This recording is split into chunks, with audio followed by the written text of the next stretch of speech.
Gate ti Magat Dam, malukatan itang nga aldaw. Kasa panagsagsagana ti Bagyo Owan. Una, kisayan da dyan, itapno, di nga, mangitunda pa itinaindaklan na layos. Ya? Itayo, ijay region 2, ijay Cagayan, ba detoy? Magat Dam. Alright. Cagayan. IFM News, Regional. Idol Dennis, go ahead. Malakotan itang aldaw, oras na ti bigat, ti gate, ti magandang, ti National Irrigation Station, ti Maga-Trigger Integrated Drilling System, iti Region 2.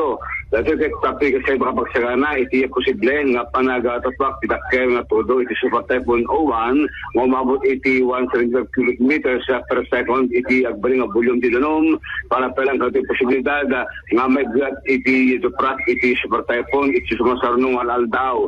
Segundo ni Mr. King Engineer Edwin Viernes, the flood forecasting and instrumentation head si MIA, di makel dati water level iti Magat Dam sa Dagapuna nga hindi pa ng kisay para palang kanito panakaproteher iti nandakamat nga dam.